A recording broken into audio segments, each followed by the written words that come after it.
ओम नमः सिद्धेभ्यः। ओम नमः सिद्धेभ्यः। ओम नमः सिद्धेभ्यः। मंगलम भगवान मीरो, मंगलम गौतम मुनि, मंगलम कुंद कुंदाद्यो, जैन धर्मोस्तु मंगलम।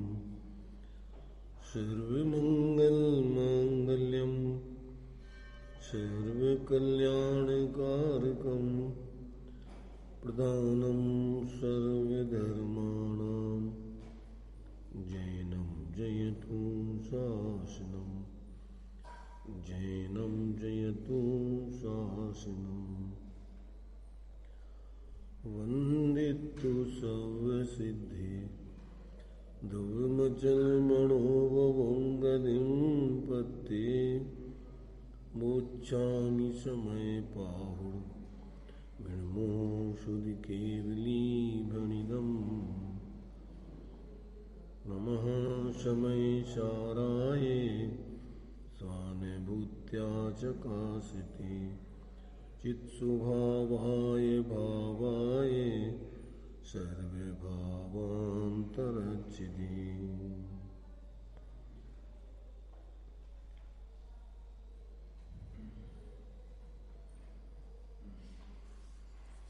गाथा 83 चलेगी समय सार जी की अपनी।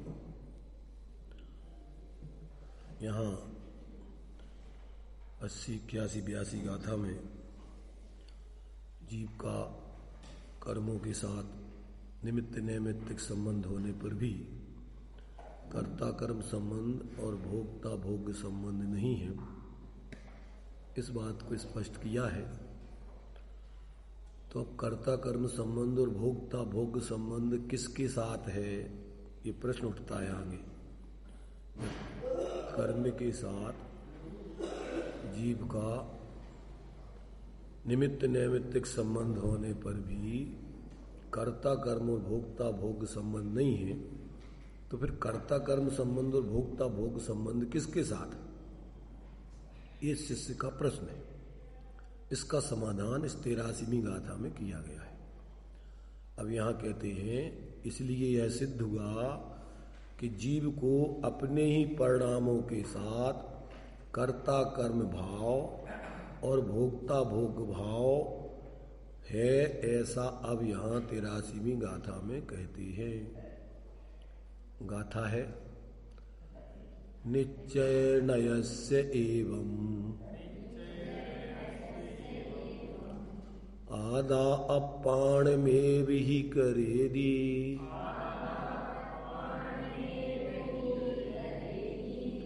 वेद यदि पुणोतम चेवे, जान अत्तादु अत्ताणम,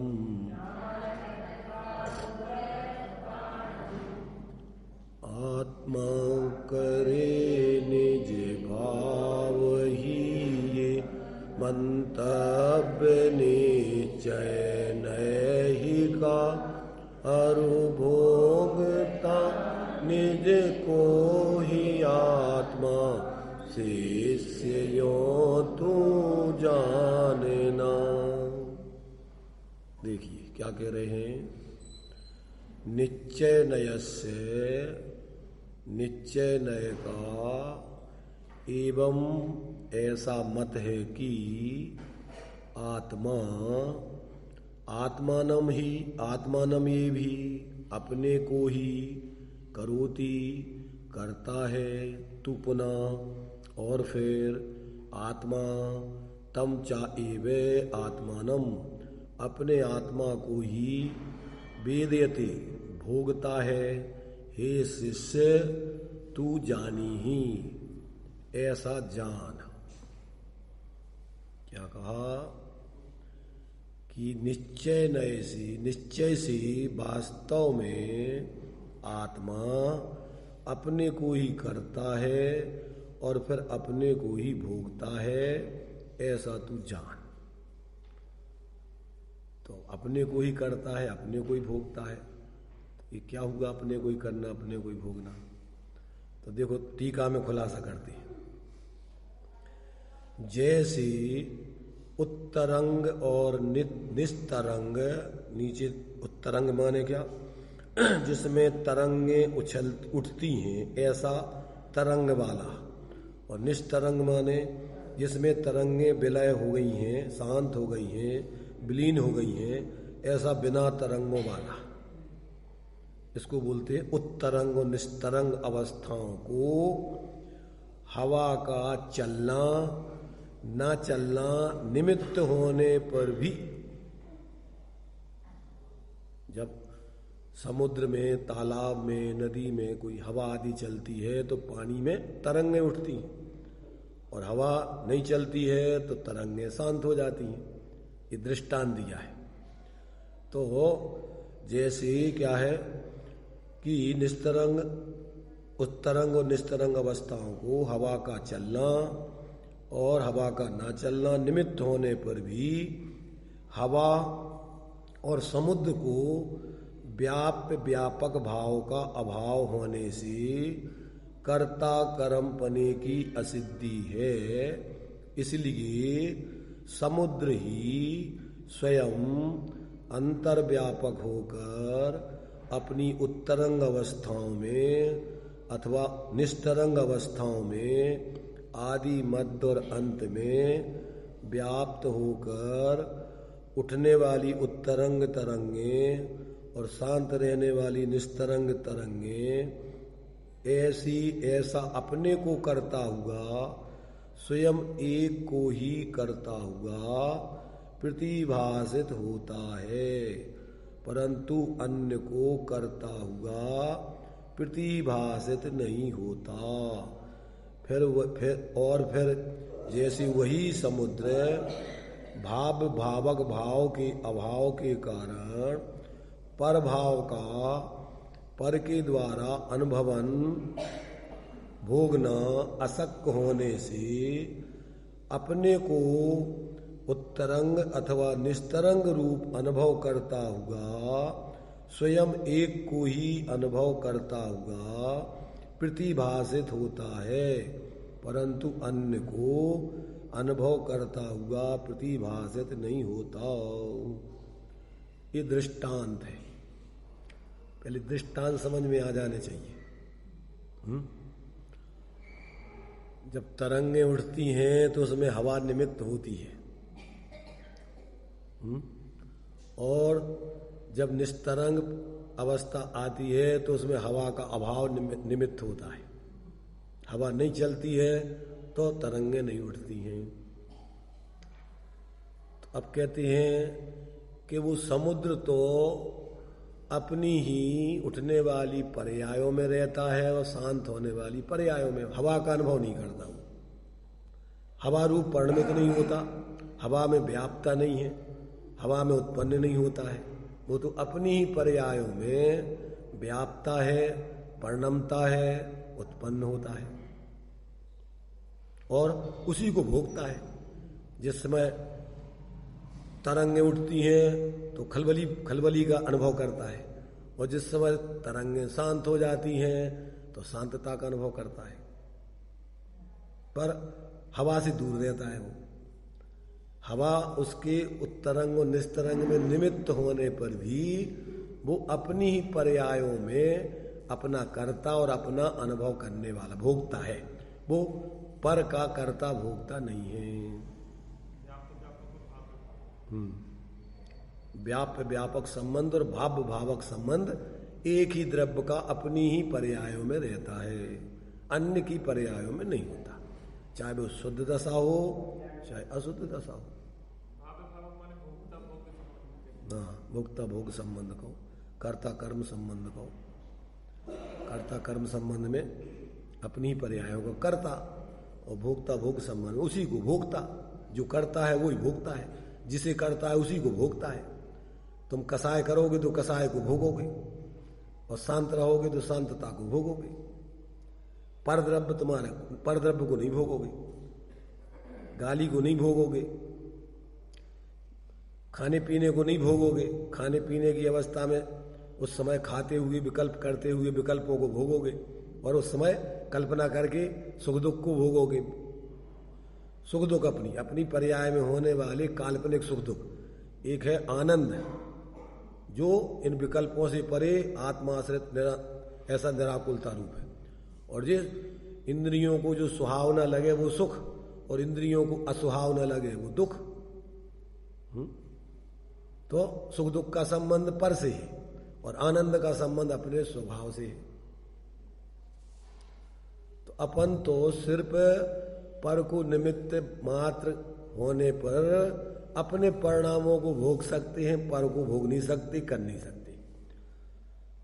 अपने बच्चों को, परिवार को परिणमन कराने की दृष्टि से कसाय करके तुम अपनी कसाय को भोग सकते हो। बच्चे को न तुम कर सकते हो, न उसको भोग सकते हो। उसका परिणमन तो उसके अधीन है, तुम्हारे विकल्पों के अधीन नहीं है। तुम तो अपने विकल्प कर करके आकुलता को भोगोगे। ये वस्तु व्यवस्था, वस्तु की मर्यादा समझ में आ जाए तो देखो, अब ये दृष्टांत आ गया समझ में कि समुद्र में जो तरंगें उठती हैं उसमें हवा निमित्त है। उत्पन्न होने में सद्भाव रूप और अनुत्पन्न होने में अभाव रूप निमित्त। हवा नहीं चलेगी तो वो शांत रहेगा। देखो, ये तो अपन माने एक दृष्टिकोण से इसको दूसरे तरीके से अपन समझ सकती है। चूंकि हवा और समुद्र तो एक प्रकार से अचेतन है, वे तो जानते नहीं। अब जीव चेतन है, तो जीव तो स्वयं बुद्धि पूर्वक जुड़ता है और बुद्धि पूर्वक हटता है। वो तो एक दृष्टांत एक तरीके का है, वो परिणमन के लिए बताना है और अपना भोग, परिणामों का ही भोग न बताना है। परंतु यहां तो जीव चूंकि मिथ्यात्वस्था में देह जीव को स्वयं माने, अपनो तो माने, न तो देह तो जानता नहीं है। देह अपनी तरफ से तो तुम्हारे लिए मनवाता नहीं है। तो यहां जीव को तो चूंकि चेतन है, उसको तो भेद विज्ञान करके और पर में जो अपन बोलते हैं, ये समय सार ग्रंथ है। इसमें समय की 3 व्याख्याएं हैं। समय को 3 तरीके से समझाया है। एक स्वसमय, एक पर समय, एक समय। ऐसा समझो अपन, एक पुत्र, एक कुपुत्र, एक सुपुत्र। कितने प्रकार के बच्चे हैं?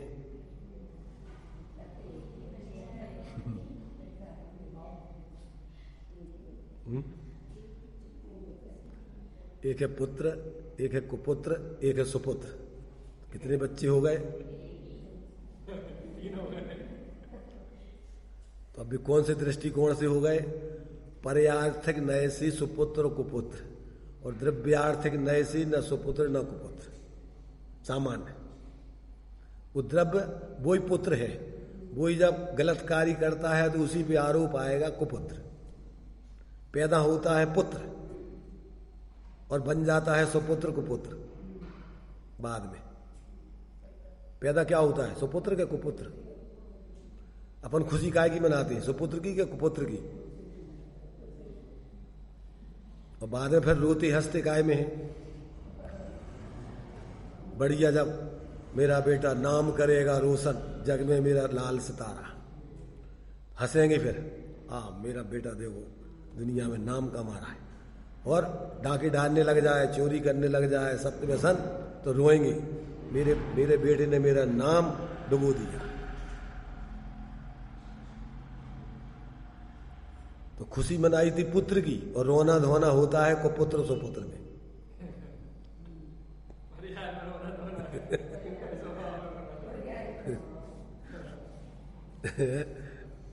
तो अपन को अगर रोना धोना नहीं है तो फिर क्या है? अपन अपने स्वभाव में रहें, सहज शांत अपने स्वभाव दृष्टि रखें। जबकि देखो, प्रमत्त अप्रमत्त के बिना द्रव्य होता, माने पर्याय के बिना होता नहीं है। देखने का तरीका है वो। पर्याय बिन ना द्रव्य हो, द्रव्य बिन पर्याय ना, दोनों अनन्य रहे सदा। यह बात जिन पर तो जहां वहां जो अप्रमत्त प्रमत्त से परे बताया है वो पर्यायों में ही बताया है, ध्यान रखना। नव तत्व गतत्वेपि यदि एकत्वम न मुंचति, उन शुद्धाशुद्ध पर्यायों में वो द्रव्य पने से ज्यों का त्यों रहता है। जैसे पानी चाहे ठंडा हो चाहे गर्म, पर पानी पानी रूप से ज्यों का त्यों रहता है। तो उस पानी पने की दृष्टि से वो ना ठंडा है ना गर्म, ऐसा नहीं है कि है नहीं, परंतु उसमें एक दृष्टिकोण है वो। और अपन को क्या है कि स्वसमय बनने की प्रेरणा दी है, और पर समय, क्योंकि अनादिकाल से जीव पर समय का जीवन जी रहा है। शुद्धि करना है पर्याय में, अशुद्धि चल रही है पर्याय में। द्रव्य स्वभाव तो कॉमन ज्यों कहते हो, वो चाहे संसार दशा रहे और चाहे सिद्ध दशा रहे। ये देखो आगे अपन उसको ये सिद्धांत, अभी तो दृष्टांत पढ़ा, सिद्धांत देखिए आप। इसी प्रकार मिल गया किस प्रकार, जैसे समुद्र का दृष्टांत उत्तरंग और निस्तरंग में दिया, इसी प्रकार संसार युक्त और निस्संसार अवस्थाओं को पुद्गल कर्म के विपाक का संभव होना और असंभव यानी न होना निमित्त होने पर भी पुद्गल कर्म और जीव को व्यापक भाव का अभाव होने से कर्ता कर्म पने की असिद्धि है। इसलिए जीव ही स्वयं अंतर्व्यापक होकर संसार युक्त अथवा संसार रहित, निस्संसार माने संसार रहित मुक्त अवस्था, निस्संसार अवस्था में आदि मध्य और अंत में व्याप्त होकर संसार युक्त अथवा संसार रहित ऐसा अपने को ही करता हुआ, अपने को एक को ही करता हुआ प्रतिभासित हो, परंतु अन्य को करता हुआ प्रतिभासित ना हो। और फिर उसी प्रकार यही जीव भावक भाव के अभाव के कारण परभाव का पर के द्वारा अनुभवन अशक्य है। इसलिए संसार सहित अथवा संसार रहित अवस्था में अपने को अनुभव करता हुआ, अपने को एक को ही अनुभव करता हुआ प्रतिभासित हो, परंतु अन्य को अनुभव करता हुआ प्रतिभासित न हो। 14वें गुणस्थान तक संसार दशा है। विभाव व्यंजन पर्याय है भी, तो अभी उसकी अवस्था निमित्त, कर्म का निमित्त होने पर भी वो अपने ही व्याभाविक अवस्था को भोगता है, वो पर को नहीं भोगता। और ये अवस्था तो अपने लिए शरीर आदि नाम कर्म के निमित्त से बनती है। ये तो माने शरीर का आकार है, इसमें सुख दुख नहीं होता है। अनंत भगवान संसार अवस्था विभाव व्यंजन पर्याय में है, उनको कोई दुख नहीं है। दुख होता है काय में? अपने मिथ्या दर्शन ज्ञान चारित्र के परिणामों में दुख है, और सम्यक दर्शन ज्ञान चारित्र के परिणामों में सुख होता है। तो जब ये पर द्रव्यों से भिन्न अपने को अपने रूप जानता है, मानता है, अनुभव करता है, और जितनी जितनी लीनता करता है उतना उतना पर्याय में निराकुलता रूप सुख स्वयं भोगता है। और अनंत अवस्था आ जाने पर पूर्ण अनंत दर्शन ज्ञान सुख को भोगता है। भले ये भी संयोग रूप में 4 आघातीय कर्म है, परंतु अब उनमें इस अपना तन्मयपना माने अपने रूप अनुभव नहीं करता, अपने रूप जानता नहीं, अपने रूप उसमें लीनता नहीं करता, अपने में ही लीन है, इसलिए परम सुखी है। संयोग में भले ही अभी संसार दशा है, परंतु भावों में उसने अपने स्वरूप की ही पूर्ण स्थिरता कर ली, इसलिए भाव मोक्ष हो गया, भावों में मुक्त हो गया, वो पूर्ण सुखी हो गए। ऐसे ही चौथे गुण स्थान से सम्यक दृष्टि जितने जितने स्वरूप स्थिरता करते जाते हैं उतना उतना आनंद भोगते हैं, और जितनी जितनी अस्थिरता है उतनी उतनी आकुलता। अभी अपन ने 74वीं गाथा पढ़ी थी ना, जितना जितना विज्ञान घन होता जाता है उतना उतना आश्रमों से निर्वृत्त होता जाता है, और जितना जितना विज्ञान घन लोग आश्रमों प्रवृत्ति करता है उतना उतना दुख भोगता रहता है। अब ये सीधी सीधी 2 2 4 के गुणाभाग की व्यवस्था है, इसमें ज्यादा कोई सोचने समझने के कार्य नहीं है कि निमित्त तुम किसको बना रहे, पर परिणाम तुम्हें भोगना पड़ेगा।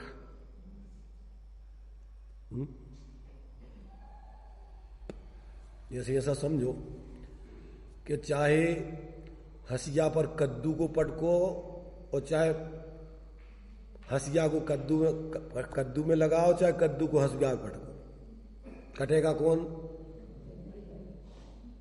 कद्दू का हंसिया का कुछ नहीं होना है। ऐसे ही तुम निमित्त किसको बना रहे, जैसे परिणाम करोगे उस परिणाम को तुम भोगोगे। भगवान नहीं भोगेंगे, कुगुरु को देव नहीं भोगेंगे, और कोई दूसरे लोग नहीं भोगेंगे, मंदिर नहीं भोगेगी, मूर्ति नहीं भोगेगी। कौन भोगोगे?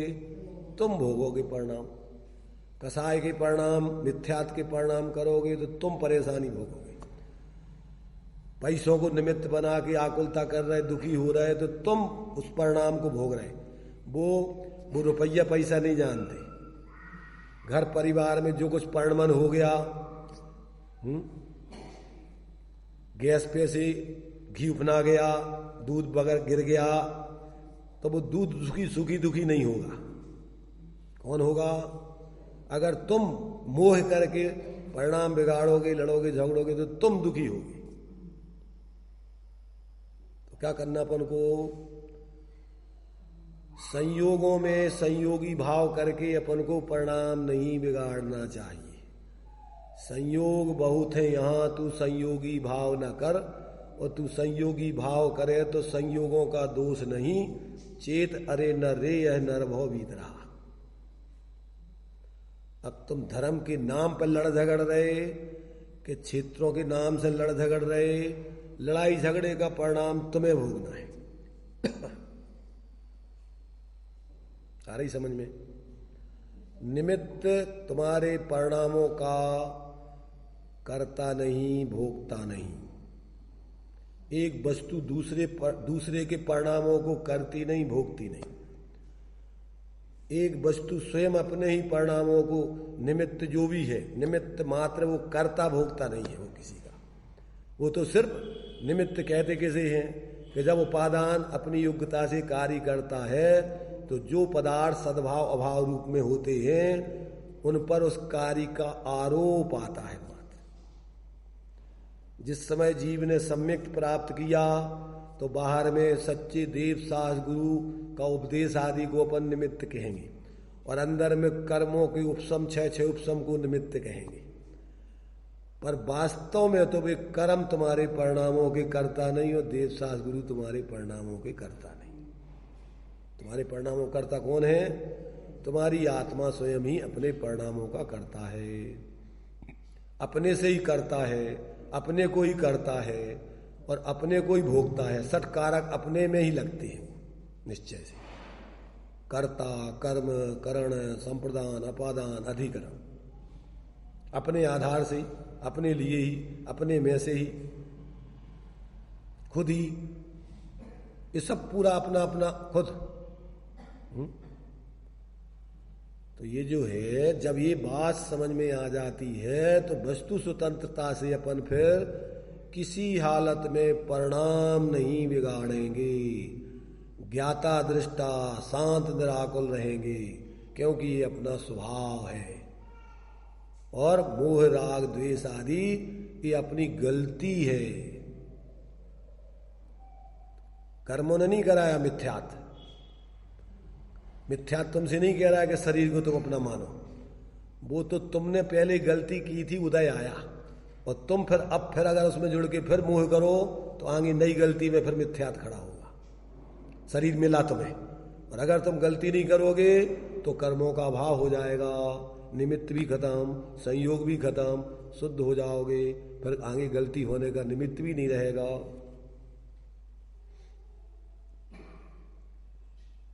कठिन है क्या समझना? निज को निज पर को पर जान, फिर दुख का नहीं लेस निदान। और पर को निज निज को पर जान, फिर सुख का नहीं लेस निदान। क्या अर्थ हुआ इसका? निज को पर को निज जान, फिर सुख का नहीं लेस निदान। जब पर को निज को पर मान लिया तो सुख का कोई कारण नहीं रहता, तुम्हें कोई सुखी नहीं कर सकता कहीं पर भी। जहां रहोगे वहीं दुखी रहोगे। और निज को निज पर को पर जान, फिर तुम्हें कोई दुखी नहीं कर सकता है, दुख का कोई कारण नहीं रह जाता। अब इसमें अपन को ज्यादा पढ़ाई की जरूरत नहीं है, वैसे कॉलेज में पढ़ना पड़े कि कहूँ और स्कूल में भर्ती होना पड़े, ये तो मूर्ख से मूर्ख जानवर भी समझ लेते इसको। कठिन है समय सार। इससे सरल कोई ग्रंथ नहीं है, और इससे सम्यक स्वरूप सुखी होने की विधि बताने वाला कोई दुनिया में ग्रंथ नहीं मिलेगा।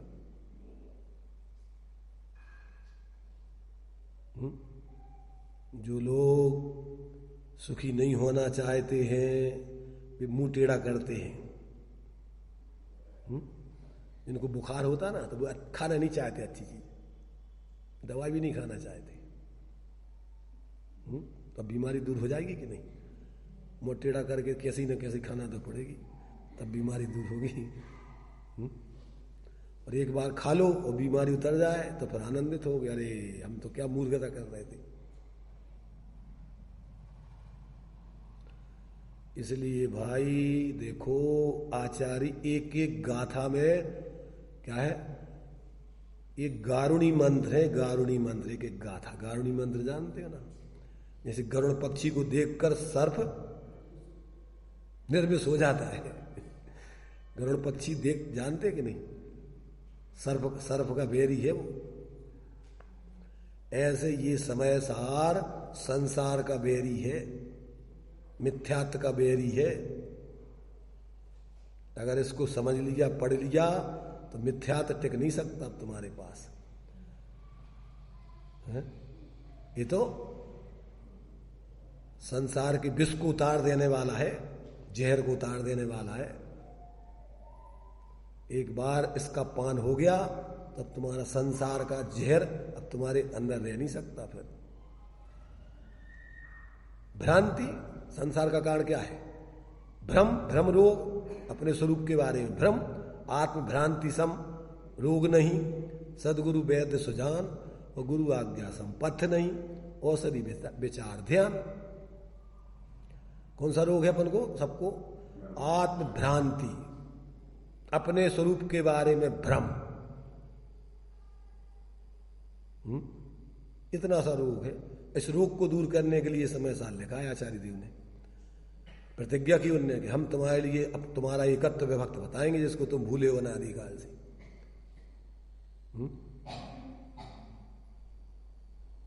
हमारे पास आ जाओगे तो जबरदस्ती मुंह खोल करके और तुम्हारे लिए जबरदस्ती दवाई पिलाएंगे हम।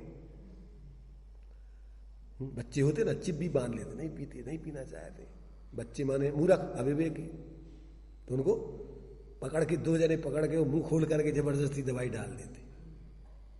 एक बार अंदर दवाई पहुंच जाए तो फिर बीमारी दूर होती है। एक बार यदि जैसे तैसे व्यक्ति आ जाए, बैठ जाए और अंदर में बैठ जाए, बाहर में ही नहीं, समय सार में बैठ जाए और समय सार बैठ जाए,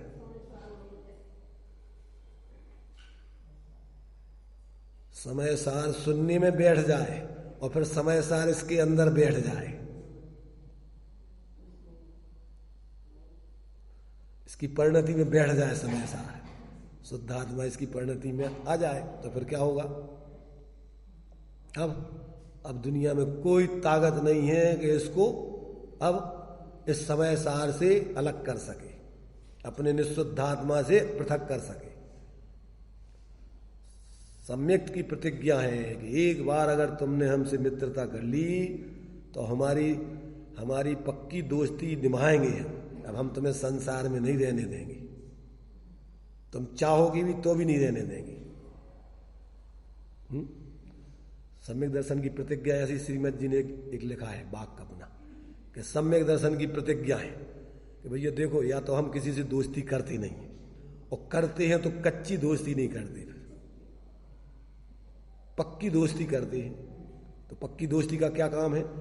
दोस्त का क्या काम है कि अपने दोस्त को दुखी नहीं रहने देना। ऐसे ही आत्मा को फिर संसार के दुखों से निकालकर उत्तम सुख में ले जाके धर देना। आचार्य समंतरवत ने यही प्रतिज्ञा की कि हम तुम्हारे लिए उस धर्म को कहते हैं, देशयामी समीचीनम धर्मम कर्म निवर्णम संसार दुखता सत्वान यो धरत्युत्तमे सुखे। सब ज्ञानियों की ये कई प्रतिज्ञा है।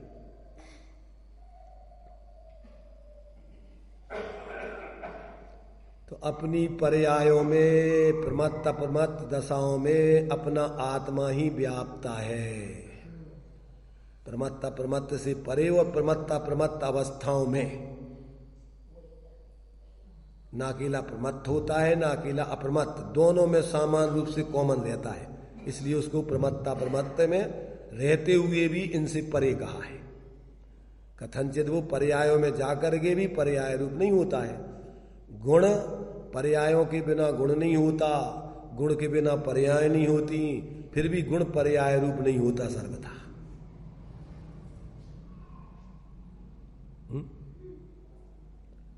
पर्यायों में रहता भी है और फिर भी पर्यायों से अपना अस्तित्व अलग बनाए रखता है। पर्याय बिना गुणों के नहीं रहती, द्रव्य के बिना पर्याय नहीं होती। आसमान में थोड़ी हो जाएंगी, कहाँ होंगी? सोने के आभूषण बिना सोने के बन जाएंगे, परंतु वो स्वर्णपना आभूषणों से कथनचित अलग है। वो दो धर्म है उस वस्तु में, एक द्रव्य पने का धर्म, एक पर्याय पने का धर्म। तो परिणमन करते हुए भी वो द्रव्य एक रूप बना रहता है। वो दोनों धर्म उसमें एक ही वस्तु में है, वो एक ही संग है, अलग अलग नहीं है। तो अपन को तो देखने का तरीका है ये। पंखे पने से पंखा ज्यों का त्यों रहता है, और पंखा चलता भी है और स्थिर भी होता है। पर स्थिर और चलते हुए पंखे में और स्थिर रहने पंखे में, वो पंखे पने में कोई अंतर नहीं आता। वो पंखा चाहे स्थिर रहे चाहे चले, पर वो पंखा ज्यों का त्यों रहता है। ये दृष्टिकोण है। ऐसा नहीं समझना कि वो पंखा दो इन अवस्थाओं के बिना तो रहेगी नहीं, या तो चलता मिलेगा या खड़ा मिलेगा। अवस्था के बिना द्रव्य नहीं मिलेगा, परंतु वो कथनचित अवस्थाओं में रहते हुए भी अवस्थाओं से द्रव्यपना उसका अलग रूप है। एक पना है, सब में ज्यों का त्यों रहता है। तो देखने का तरीका है। अप्रमत्ता प्रमत्त और गुणों से भी ना ज्ञान रूप है, एक गुण रूप भी नहीं होता। सब गुणों में अनन्य रहता है, अभेद रहता है, तन्मय रहता है। सब पर्यायों में भी तन्मय रहता है, फिर भी उनसे पृथक रहता है। पृथक माने ऐसा पृथक नहीं वस्तु भेद से, भाव भेद से पृथक। वस्तु तो परस्पर विरुद्ध धर्मात्मा के एक संग है दोनों। तो जब ऐसा वस्तु का स्वरूप समझ लेते हैं तो पर्याय में जो अपने द्रव्य स्वभाव को भूलकर पर में जो अहंकार ममकार करते थे उसका त्याग करके अपना अवलंबन ले लेते हैं। तो पर्यायों की विकृति का भाव होकर उसमें सहजता प्रकट होकर के अनंत काल तक के लिए एक रूपता प्रकट हो जाती है। ये व्यवस्था है, वो सुखरूप दशा है।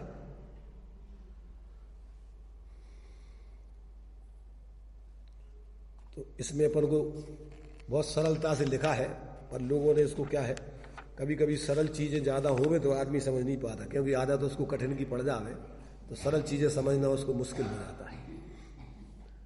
धर्मात्मा व्यक्ति क्या है, सहज जीवन जीता है, उसको चाहिए नाटकी धर्मात्मा व्यक्ति, तब उसकी महत्ता आती है।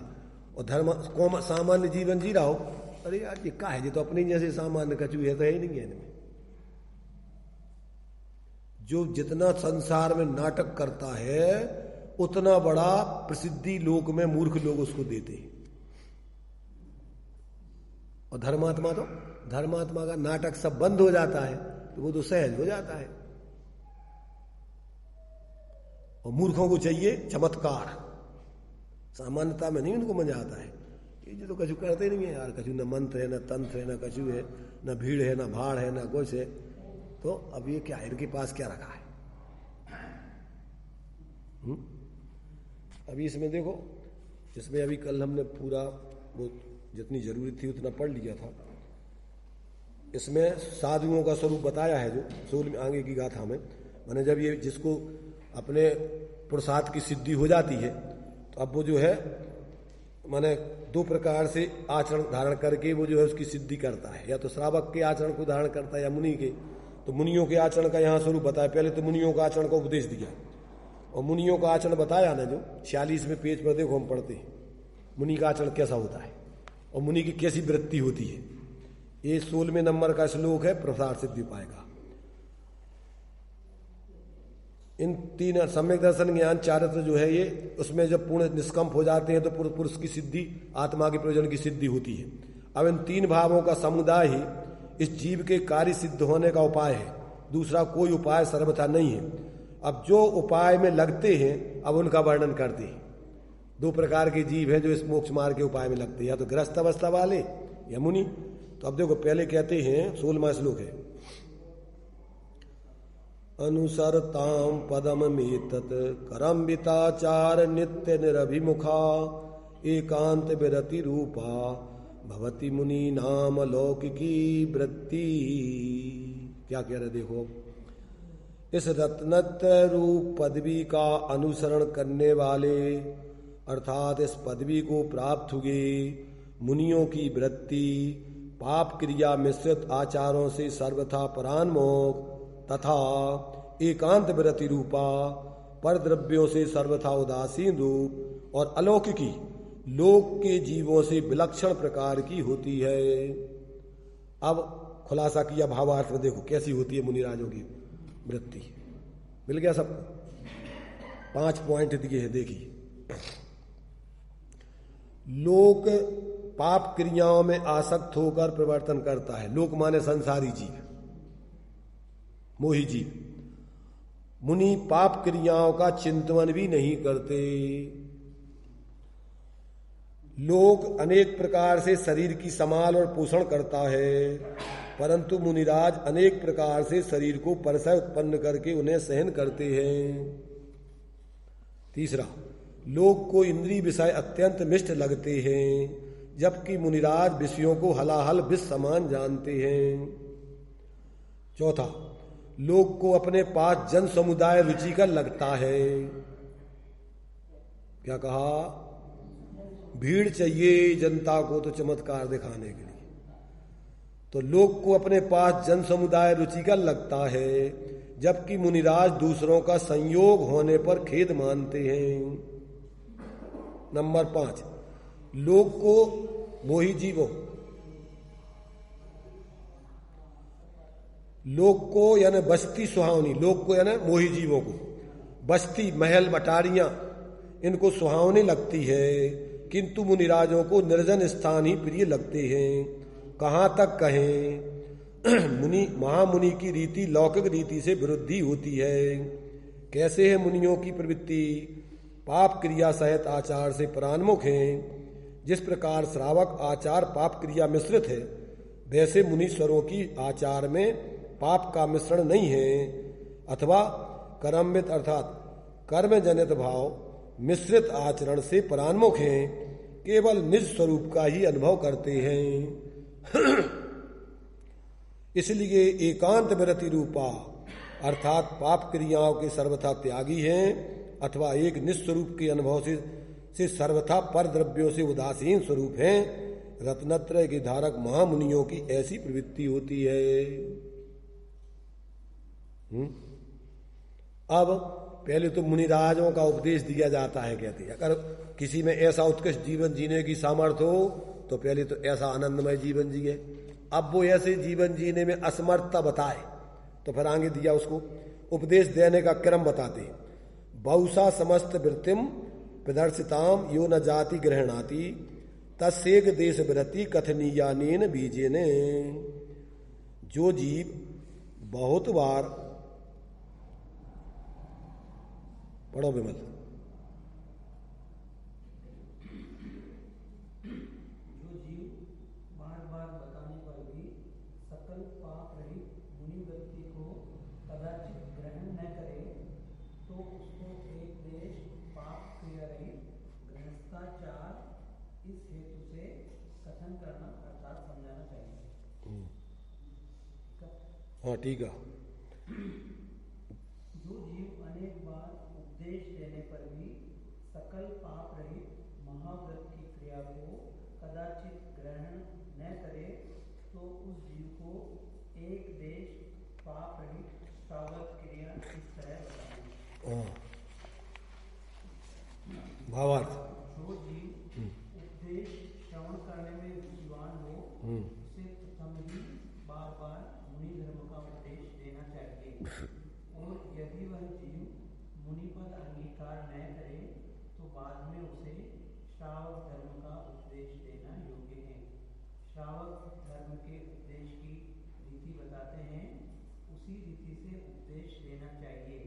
जो इस अनुक्रम को छोड़कर उपदेश देता है उस उपदेशदाता की निंदा करते हैं। अब देखो पहले तो अपन ने तत्व ज्ञान करा करके अपन ने पहले सब पढ़ लिया। पहले तो उसको तत्व ज्ञान निश्चय व्यवहार का विवेक जागृत करके फिर उसको दोनों पक्षपात छोड़ के अपने स्वरूप के अवलंबन से सम्यक दर्शन सम्यक ज्ञान की प्राप्ति कर ली। अब जब ऐसा जीव अब आगे जब अपनी साधना करना चाहता है चारित्र में, तो अब उसके लिए पूर्ण निवृत्ति करके स्वरूप की पूर्ण आराधना करे। अगर वो उस आराधना करने में अक्षमता बता रहे कि भैया हम इतनी अभी साधना उत्कृष्ट नहीं कर सकती, तो फिर उसके लिए श्रावक का उपदेश दे रहे। तो ये आगे कह रहे, क्योंकि ये है मालूम, ये पुरुषार्थ सिद्धि उपाय ये अमृत चंद्र आचार्य देव ने श्रावकाचार लिखा है। तो पहले ये बता रहे कि हम पहले तो जो अगर मुनि बन सकते पहले तो मुनि बने, और नहीं बन पा रहे तो अब उनके लिए हम श्रावकाचार का उपदेश देते। तो ये जानकारी पहले तो ये अभी देखो ये 19 का श्लोक तक अपन पढ़ रहे हैं। पहले तो इस क्रम से तत्वों को समझ के मिथ्यात अज्ञान को छोड़ के और फिर स्वरूप साधना के लिए निर्वृत्ति लेवे। बाहर के ख्याति लाभ पूजा आदि चाहे के लिए, बाहर की भीड़ भाड़ इकट्ठी करने के लिए या उठपटांग काम करने के लिए, इसके लिए मुनिपन नहीं है। ये ध्यान रखना, ये मुनिपन का स्वरूप बताना एकांत वृत्ति रूपा अलौकिक की वृत्ति है, लोक से हटके है। जो लोग चाहता है मुंह बढ़ाने के काम मुनिराजों के, वो कोई रुचि नहीं है उसमें। अगर वो है तो अभी तुम्हारे गृहस्थ हो तो मुनि हो 2 ही दिन से गए। अब यहां पर क्योंकि इनको अभी आगे श्रावकाचार का उपदेश देना है, तो ये तो इतनी भूमिका बता रहा है, प्रस्तावना में पूरा ग्रंथ का सार लिख दिया हुआ है, और आगे अब श्रावकाचार लिख रहे हैं। फिर तो यहां पर देखो किस दृष्टि से दिया, यो यति धर्म कथयन नुपदिशति गृहस्थ धर्म मल्पमति तस्य भगवत प्रवचने प्रदर्शितम निग्रह स्थानम। जो तुच्छ बुद्धि उपदेशक मुनि धर्म का कथन न करके श्रावक का उपदेश देता है, उस उपदेशक को भगवान के सिद्धांत में दंड देने का स्थान बताया है। अब देखिए इसका कारण बता रहे, जो तुच्छ बुद्धि वाला उपदेशक मुनि धर्म का उपदेश न देकर गृहस्थ धर्म का उपदेश देता है, उसे भगवान के सिद्धांत में दंड का स्थान दिया है। अब क्यों दिया है? जो उपदेशक पहले यतीश्वर के उपदेश का धर्म का तो उपदेश ना सुनाए, अपितु प्रथम ही श्रावक धर्म का उपदेश करे, व्याख्यान करे, तो उस उपदेशक को जिनमत में प्रायश्चित रूप दंड का पात्र कहा है। उपदेशक को दंड देने का कारण क्या है? अब उसका कारण बता रहे, अक्रम कथनेन यथा प्रोत्साह मानो अति दूरमपि शिष्या उपदेशपि संप्रतप्ता प्रतारितो भवति तेन दुर्मतिना। जिस कारण से उस दुर्बुद्धि के क्रम भंग कथन रूप उपदेश करने से अत्यंत दूर अर्थात अत्यधिक उत्साहवान होने पर भी शिष्य तुच्छ स्थान में ही संतुष्ट होकर ठगाया जाता है। देखो क्या कह रहे, यहाँ कह रहे कि जिस कारण से उस मंद बुद्धि वाले उपदेशक द्वारा अनुक्रम को छोड़कर कथन करने से सुनने वाला शिष्य ठगाया जाता है। पहले ही श्रावक धर्म का उपदेश सुनकर शिष्य क्यों ठगाया जाता है, उसका कारण बताते। कैसा है शिष्य, कहते हैं अति दूरम तो प्रोत्साह माना अपि अपदेश अपि संप्रतप्ता, अत्यंत दूर तक जाने के लिए उत्साहवान हुआ था तो भी अपद जो तुच्छ स्थान उसमें ही संतुष्ट हुआ है। इस शिष्य के अंतरंग में इतना अधिक उत्साह हुआ था कि यदि प्रथम ही उसे मुनि धर्म का उपदेश दिया होता, मुनि धर्म सुना होता तो मुनि पद भी ही अंगीकार करता, परंतु उपदेशदाता ने उसको प्रथम ही श्रावक धर्म का उपदेश दिया, अतः उसने उसे ही अंगीकार कर लिया, फलता मुनि धर्म की उत्कृष्ट साधना से वंचित रह गया। इस वास्ते उस उपदेशदाता को इस विधान के लिए दंड देना योग्य बताया है। अब आगे यहां से, अब ये आगे श्राव का 4 का स्वरूप यहां क्रम से बता रहे हैं। अब देखो ये अपन को कहने का मतलब क्या है कि पहले तो तत्व का उपदेश दे करके, पहले तो निश्चय व्यवहार से, इसके पहले अपन ने जो है इसमें दिया हुआ है कि पहले तो उपदेशदाता को निश्चय व्यवहार का स्वयं ज्ञाता होना चाहिए, जब ही वो जो है दूसरे के लिए सम्यक प्रकार का उपदेश दे पाएगा। और अगर वो स्वयं ही नहीं जानता है तो दूसरे के लिए सच्चा उपदेश कैसे देगा। तो ये देखिए इसमें गाथा श्लोक 28 पेज पर उपदेशदाता कैसा होना चाहिए, ये 5 नंबर का श्लोक है इसमें 28 पेज पर।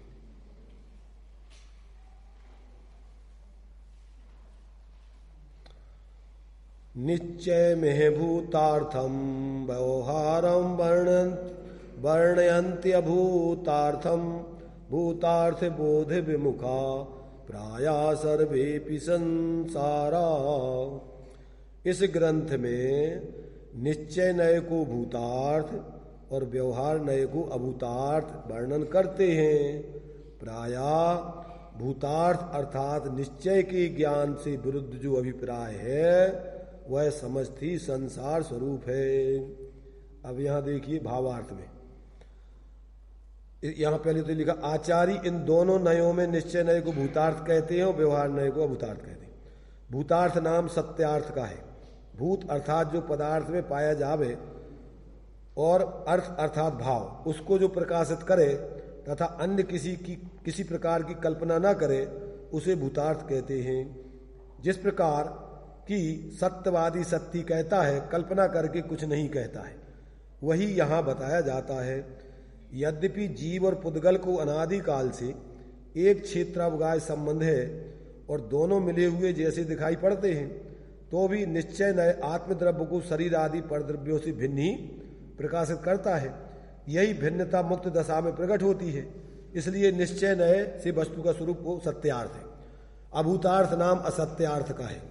अभूत अर्थात जो पदार्थ में ना पाया जाए, अर्थात अर्थ अर्थात भाव, उसको जो अनेक प्रकार कल्पना करके प्रकाशित करे उसे अभूतार्थ कहते हैं। जैसे कोई असत्यवादी पुरुष जरा से भी कारण का बहाना छल पाकर अनेक कल्पना कर असदृश को भी सदृश कर दिखाता है, उसी को बताते हैं।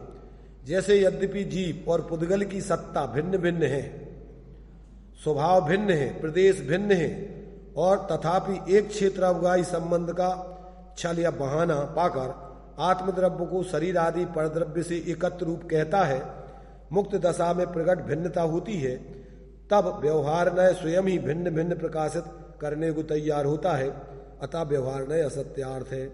अब यहाँ प्राया भूतार्थ बोध विमुखा सर्व अपि संसारा, अतिशय पने सत्यार्थ जो निश्चय नय उसके परिज्ञान से विपरीत जो परिणाम अभिप्राय है वह समस्त संसार स्वरूप है।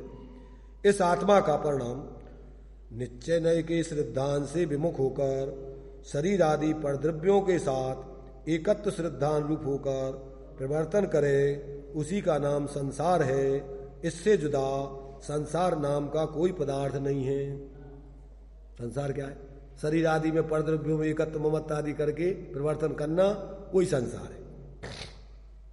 इसलिए जो जीव संसार से मुक्त होने के इच्छुक हैं उन्हें शुद्ध नय के सन्मुख रहना योग्य है, इसी को उदाहरण देकर समझाते हैं। जिस प्रकार अनेक पुरुष कीचड़ के संयोग से जिसकी निर्मलता आच्छादित हो गई है, ऐसे गंदे जल को ही पीते हैं। कीचड़ मिला हुआ पानी आया मान लीजिए नल में से, तो अब उसके लिए पता नहीं है कि ये पानी गंदा क्यों है और नहीं जानता है उसकी शुद्ध करने की विधि, तो अब वो क्या करता है, वो गंदे ही पानी पीता है। तो गंदे जल को ही पीते हैं। और कोई अपने हाथ से कतक फल यानी निर्मली फिटकरी वगैरह डालकर कीचड़ और जल को अलग अलग करते हैं, वहां निर्मल जल का स्वभाव ऐसा प्रकट होता है जिसमें अपना पुरुषाकार प्रतिभासित होता है, उसी निर्मल जल को वे आस्वादन करते हैं, माने वो शुद्ध जल पीते हैं वेद माने उससे निर्मली डाल के। ये तो दृष्टांत है। उसी प्रकार बहुत से अज्ञानी जीव कर्म के संयोग से जिसका ज्ञान स्वभाव ढक गया है आत्मा का मोहादिक भावों से, ऐसे अशुद्ध आत्मा का अनुभव करते हैं। जब कोई जीव अपनी बुद्धि से निश्चय व्यवहार के स्वरूप को जानकर कर्म और आत्मा को भिन्न भिन्न करते हैं, तब निर्मल आत्मा का स्वभाव ऐसा प्रकट होता है जिसमें अपने चैतन्य पुरुष का आकार प्रतिभासित हो जाता है।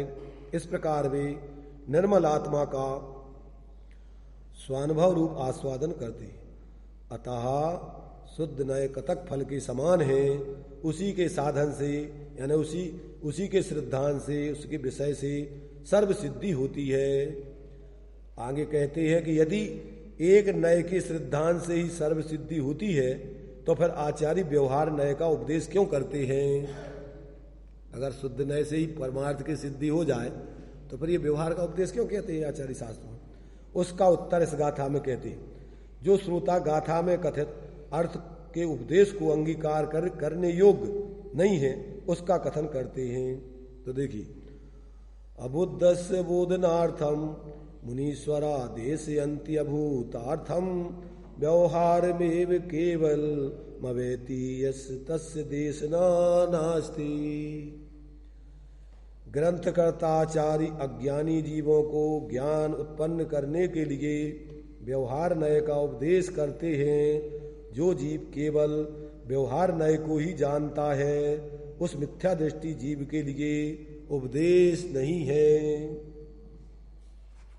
टीका, मुनीश्वर अर्थात आचार्य अज्ञानी जीवों को ज्ञान उत्पन्न करने के लिए अभूतार्थ ऐसा जो व्यवहार नय उसका उपदेश करते हैं। अनादि का अज्ञानी जीव व्यवहार नय के उपदेश के बिना समझ नहीं सकता, इसलिए आचार्य महाराज व्यवहार नय के द्वारा उसको समझाते हैं। वही यहां बताते हैं। पढ़िए राजेश।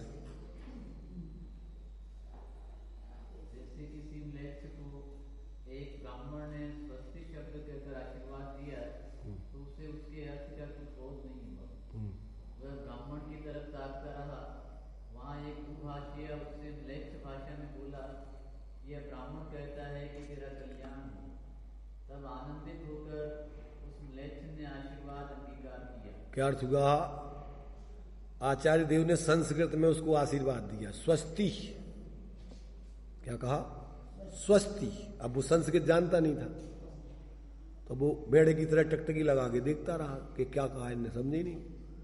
तो जो दुभाषिया था संस्कृत को जानता था और उस मिलेच्छ की भाषा को जानता था, तो संस्कृत का अर्थ उसने मिलेच्छ की भाषा में समझाया उसको कि आचार्य महाराज कह रहे हैं कि तेरा अविनाशी कल्याण हो।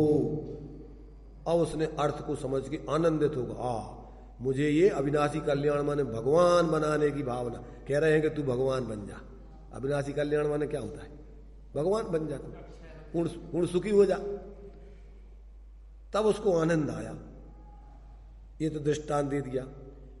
ठीक इसी प्रकार आचार्य ने अज्ञानी जीव को आत्मा शब्द कहकर उपदेश दिया, तब वह कुछ नहीं समझा और आचार्य की तरफ देखता रह गया। तब निश्चय और व्यवहार नहीं की ज्ञाता आचार्य ने व्यवहार नहीं के द्वारा भेद उत्पन्न करके गुणगुणी आदि भेद की विवक्षा द्वारा उसे बताया कि जो देखने वाला जानने वही आत्मा है, तब सहज परमानंद दशा को प्राप्त होकर वह आत्मा को निस्वरूप से अंगीकार करता है।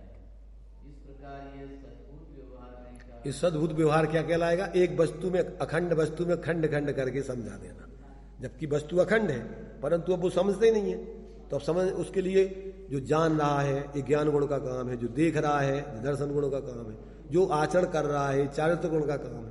तो अब वो चूंकि आत्मा तो अखंड है, तो अब एक एक गुण का स्वरूप भेद करके समझाया, तो उसकी समझ में आया अच्छा ये आत्मा है, तो उसकी समझ में आ गया, प्रसन्न हो गया वो उसका आचरण करके।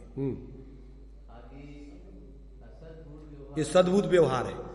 अखंड वस्तु में खंड करके, जैसे अपन बच्चे जब पढ़ने आते ना, तो पढ़ने वालों को अपन जो है ये तो सद्भूत व्यवहार तो पहले अपन ऐसा समझाते थे, आ बनाना है तो एक चूल्हा बनाओ, चूल्हे के बाद उसमें एक आड़ी लकड़ी लगाओ, एक खड़ी लकड़ी लगाओ और 3 लकड़ियां उस चूल्हे के मुंह में लगा दो, तो क्या हो गया? ये आ अनार का बन गया। समझ में आया कि नहीं? ये क्या, आ तो अखंड है पर उसको उसके खंड खंड करके उसको समझाया। अब अपन उसको उपचार से कैसा समझाते हैं? आ अनार का, आ आम का, तो ये किसका है? आ आदमी का, अनार का कि आम का, किसका है? कि आत्मा का, किसका है? अब वे वस्तु पर दूसरे पदार्थों से उस वस्तु उसको आ को समझा रहे हैं। समझ में आया? उसको ही समझाना है, काय को? आ को। वो आ तो अखंड है ना, वो आ आम का है ना अनार का है, आ अपने आप में अलग है, पर जिसमें तुम काम ले लो वो उसका उपचार से कहा जाएगा, वो किसी का नहीं। ऐसा आत्मा पर द्रव्यों से अत्यंत भिन्न है, अपनी गुण पर्यायों में अभिन्न है, पर अब उसने आत्मा जानी नहीं। अनादिकाल से शरीर आदि संयोग में आत्मा देखा। तो आचार्य देखो आगे असद्भुत व्यवहार का आगे असद्भुत व्यवहार नहीं का उदाहरण देते हैं। जैसे घी से संयुक्त मिट्टी के घड़े को व्यवहार से घी का घड़ा कहते हैं। यहाँ कोई पुरुष जन्म से ही उसको घी का घड़ा जानता है। अब उसने घी जिस घड़े में रखा जाता था, जन्म से उसने उस घड़े को घी का घड़ा, घी का घड़ा, घी का घड़ा, तो उसको समझाया कि जो घी का घड़ा है वास्तव में तो घी रखने से उसका उपचार से घी का कह रहे, वो घड़ा तो मिट्टी का है, वो घी का नहीं। ऐसे ये शरीर में अनादिकाल से आत्मा रह रहा है, तो आत्मा कोई शरीर वाला नहीं है, आत्मा तो शरीर से पृथक है, पर अनादिकाल से बिना शरीरों की रहा नहीं, इसलिए अपन उपचार से शरीर वाला कह रहे। देखो आगे पढ़ो। जब कोई पुरुष घी का घड़ा कहकर उसे समझाता है तभी वह समझता है। यदि उससे मिट्टी का घड़ा कहकर संबोधन किया जाए तो वह किसी दूसरे कोरे खाली घड़े को समझ बैठता है, घी के घड़े को नहीं। निश्चय से विचार किया जाए तो घड़ा मिट्टी का ही है, परंतु उसको समझाने के लिए घट का घड़ा कहकर संबोधित करना पड़ता है। घी के संयोग से उस घड़े को घी का कह रहे, आत्मा के संयोग से शरीर को आत्मा का कह रहा है, आत्मा कह रहे। उसी प्रकार यह चैतन्य स्वरूप आत्मा कर्मजनित पर्याय से संयुक्त है। उसे व्यवहार में से देव, मनुष्य इत्यादि नाम से कहते हैं। अज्ञानी जीव अनादि से उस आत्मा को देव, मनुष्य इत्यादि स्वरूप ही जानता है। जब कोई उसे देव, मनुष्य वगैरह नाम से संबोधित करके समझाए तभी समझ पाता है। और यदि आत्मा का नाम चैतन्य स्वरूप कहे तो अन्य किसी परम ब्रह्म परमेश्वर को समझ बैठता है। निश्चय से विचार करे तो ये आत्मा चैतन्य स्वरूप ही है। सब आत्मा विचार करो तो चैतन्य स्वरूप ही है, परंतु अब वे अपने स्वरूप को आज तक उन्हें देखे नहीं शरीर आदि से, फिर इसलिए उनको शरीर के संयोग आदि से उपचार से कथन करना। ये व्यवहार परमार्थ तो नहीं समझो, और तुम आत्मा को शरीर आदि वाला मान लो, जो तो लिखो। अरे ये तो परमार्थ समझाने के लिए, जो साधे परमार्थ को, जो बतावे परमार्थ को, वो व्यवहार है, और परमार्थ तो नहीं और मूर्ता पैदा करा देवे, तो व्यवहार का मूर्ता हो गई। देखो परंतु अज्ञानी को समझाने के लिए आचार्य देव गति, जाति आदि के भेद द्वारा जीव का निरूपण करते हैं। 4 गतियों वाला जीव, इंद्रियों वाला जीव, गई इंद्रिय सुखाए, 14 मार्गणाओं वाला जीव, 14 गुणस्थान। अब इनके बिना जीव समझ ही नहीं सकता, अनादिकाल से नहीं संयोगों में जान दिया है वो, संयोगी भावों में। तो व्यवहार उस परमार्थ को पहुंचाने के लिए था, और तुमने उस व्यवहार ही में मूड हो गए। इस तरह अज्ञानी जीवों को ज्ञान उत्पन्न कराने के लिए आचार्य महाराज व्यवहार का उपदेश करते हैं। केवलम व्यवहारम एव वेत्ति यस्य देशना नास्ति। जो जीव केवल व्यवहार ही का प्रस्थान करता है उसके लिए, अब वो व्यवहार ही अकेले वही बोल जो है, उसको उससे तो समझना था परमार्थ, और उस व्यवहार से परमार्थ तो समझा नहीं, और व्यवहारी में मूड हो गया। देखो दृष्टांत दिया आगे दिया है। व्यवहार तो निश्चय नहीं कि सिद्धांत में न केवल व्यवहार मार्ग में ही परिवर्तन करने वाले मिथ्या दृष्टियों के लिए उपदेश देना निष्फल है। कैसा निष्फल है? केवल व्यवहार नहीं कि सिद्धांत होने का कारण बता दे। माणवक एव सिंहो यथा भवति अनवगीत सिंह से व्यवहार एव ही तथा निश्चयताम याति अनिश्चयज्ञ से। जिस प्रकार सिंह को सर्वथा न जानने वाले पुरुष के लिए बिलाव ही सिंह रूप होता है, निश्चय से उसी प्रकार निश्चय के स्वरूप से अपरिचित पुरुष के लिए व्यवहार ही निश्चय को प्राप्त होता है। अब देखो नीचे भावार्थ दिया है। जिस प्रकार बालक सिंह को ना पहचानता हुआ बिलाव को ही सिंह मान लेता है। बालक ने कहा कि भैया शेर कैसे हो, और उसको बिलाव बताओ, और उन्हें वही बिलाव को शेर मान लो, तो अब निश्चय शेर को प्राप्त कर समझ पे वो कबू। ऐसे ही अपन को व्यवहार से परमार्थ तक पहुंचाने के लिए व्यवहार का उपदेश था, और वो जीव व्यवहार में ही परमार्थ मान के बैठ गया। अब इस जीव को उपदेश कल्याणकारी नहीं है, अब वो समझ नहीं सकता। तो आचार्यों ने यहाँ अपन को सारे विषय के निश्चय व्यवहार की उपयोगिता क्या है, अब अपन निश्चय व्यवहार समझने के लिए थे। तो अब वो तो नहीं किया अपन ने पार्टियां खड़ी कर ली। बहुत जबरदस्त कार्यक्रम है, कौन समझाए है? जब तक खुद की बुद्धि इन शास्त्रों को पढ़ के समझने में नहीं लगेगी, भगवान भी अपने पोता लड़कों को उनको नहीं समझा पाए। आदिनाथ के समय मारीची थे, भरत चक्रवर्ती बाहुबली थे, वे भी उदय अनुसार वे अपनी अपनी स्थिति में लड़ गए जमीनों के पीछे भूमिका अनुसार। वे तो सम्यक दृष्टि थे, दोनों ने फिर सब विकल्प छोड़ के निर्विकल्प होकर मोक्ष प्राप्त कर लिया। और अपन तो जैसे नहीं है ना, दृष्टांत अपन लेते हैं।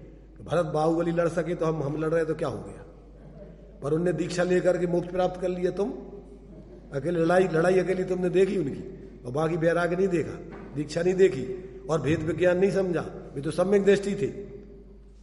इसलिए भैया छल ग्रहण करना योग्य नहीं है शास्त्रों में। अपन को अपना कल्याण करने के लिए ईमानदारी से सम्यक प्रकार निश्चय व्यवहार से वस्तु स्वरूप समझकर, देखो आगे का 8वां श्लोक जी दिया है। आगे यहाँ प्रश्न उत्पन्न होता है कि ऐसा श्रोता भी उपदेश के योग्य नहीं है, तो फिर कैसे गुण संयुक्त श्रोता उपदेश के योग्य है? व्यवहार निश्चया प्रबुद्ध तत्वेन भवति मध्यस्था प्राप्नोति देशनाया साएव फलम अविकलम शिष्या। जो निश्चय व्यवहार से वस्तु स्वरूप को समझकर और उस वस्तु के निर्विकल्प होकर मध्यस्थ होकर न निश्चय के पक्ष में रहता है न व्यवहार के, और उस वस्तु का अनुभव करके अपने स्वरूप की साधना करता है, ऐसा श्रोता ही वास्तव में भगवान जिनेन्द्र की देशना के संपूर्ण फल स्वानुभव और वीतरागता की सिद्धि करता है। पक्षपाती व्यक्ति अपना कल्याण नहीं कर पाते और दूसरों का कल्याण भी नहीं कर सकते। चलिए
धन